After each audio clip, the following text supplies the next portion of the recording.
સઘળા ભાગોમાં વરસાદ થવાની શક્યતા રહે છે. દક્ષિણ સૌરાષ્ટ્રના ભાગમાં પણ ભારે વરસાદ થવાની શક્યતા રહે છે. મધ્ય ગુજરાતના ભાગોમાં પણ વરસાદ થવાની શક્યતા રહે છે.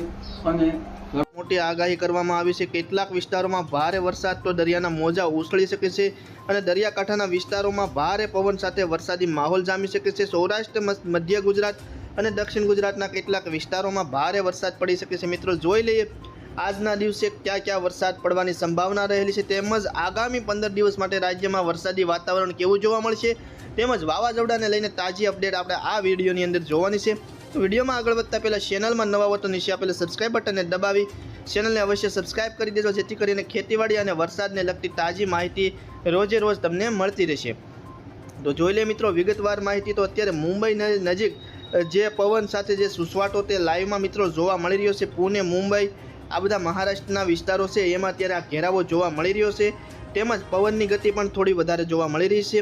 તો મિત્રો, હવે આપણે ગુજરાતના આજના દિવસે રાજ્યના કયા કયા વિસ્તારોમાં વરસાદની સંભાવના છે તે પણ આપણે આગળ વધીને હવે જોઈ લઈએ. તો મિત્રો, હવે આપણે વાત કરીએ ગુજરાતની. તો ગુજરાતમાં ખાસ કરીને સૌરાષ્ટ્રના કેટલાક વિસ્તારોમાં મિત્રો અત્યારે ગરમીનું પ્રમાણ વધતું જોવા મળી રહ્યું છે અને બપોર પછીના સમયગાળા દરમિયાન સતત વાદળછાયું વાતાવરણ જોવા મળી રહ્યું છે. વાત કરીએ મિત્રો સૌરાષ્ટ્રના કેટલાક વિસ્તારો વિશે આપણે જાણીએ.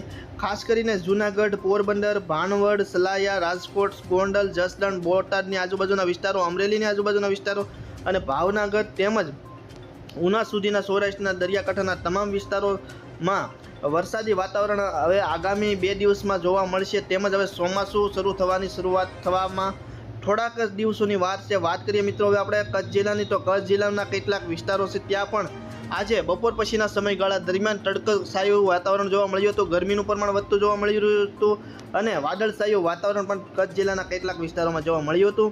ભુજ તેમજ ગાંધીધામ, ભચાઉ તેમજ માંડવી, મુન્દ્રા, લખપત, ખાવડા, નલિયા, આ બધા વિસ્તારોમાં હવે ટૂંક સમયમાં વરસાદી માહોલ જોવા મળવાની સંભાવના રહેલી છે.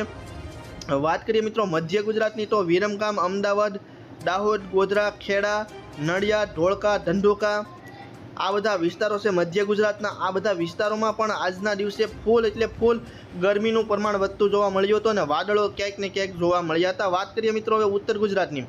તો ઉત્તર ગુજરાતમાં ખાસ કરીને રાધનપુર, મહેસાણા, પાલનપુર, હિંમતનગર, ખેડબ્રહ્મા તેમજ ડુંગરપુર અને થરાદ તેમજ આબુ રોડ સુધીના ઉત્તર ગુજરાતના તમામ વિસ્તારોમાં પણ આજે વાદળછાયું વાતાવરણ ટેક ને ટેક જોવા મળ્યું હતું. વાત કરીએ મિત્રો નીચે આપણે દક્ષિણ ગુજરાતની. તો ખાસ કરીને દક્ષિણ ગુજરાતમાં સુરત, વલસાડ તેમજ નવસારી, ભરૂચ, વ્યારા, આહવા તેમજ ભરૂચની આજુબાજુના વિસ્તારો હોય, રાજપીપળા હોય, આ બધા દક્ષિણ ગુજરાતમાં વિસ્તારો છે, આહવા અને એ બધા વિસ્તારોમાં એમાં પણ ક્યાંક ને ક્યાંક વાદળછાયા વાતાવરણ સાથે વરસાદી છાંટના હવે ખરવાની શરૂઆત થવાની શક્યતા રહેલી છે. મિત્રો, વાત કરીએ હવે વાવાઝોડાની. તો વાવાઝોડાની હવે ગુજરાત ઉપર કોઈ શક્યતા રહેલી નથી, પરંતુ તેના ભાગરૂપે ગુજરાતમાં દરિયાકાંઠાના અમુક વિસ્તારોમાં ભારે દરિયાકાંઠે મોજા ઉછળી શકે છે અને પવનનો ગતિનો જે રેસ હોય તેમાં પણ થોડોક વધારો થઈ શકે છે.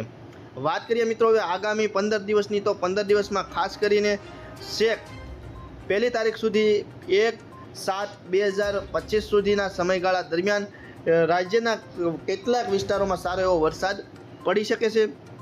હવામાન નિષ્ણાંતોએ પણ વરસાદને લઈને મોટી આગાહી કરી છે. પરેશ ગોસ્વામી હોય કે પછી અંબાલાલ પટેલ હોય કે અન્ય હવામાન નિષ્ણાંતો હોય, એમને પણ આગાહી કરી છે કે આ વર્ષે ચોમાસામાં વરસાદ સારો એવો જોવા મળશે. તો ખેડૂત મિત્રો, ખાસ કરીને તમારે કોઈ પણ જાતની ખેત પેદાશો તેમજ ખેતીવાડીને લગતી કોઈ મૂંઝવણ રાખવી નહીં, કારણ કે આ વર્ષે પણ ચોમાસું સારું એવું જ હશે અને સારો એવો પાક છે. તો ખેડૂત મિત્રો, વિડીયો ગમ્યો હોય તો ચેનલને સબસ્ક્રાઈબ કરજો, વિડીયોને લાઇક કરજો અને વિડીયોની લિંક શેર કરજો.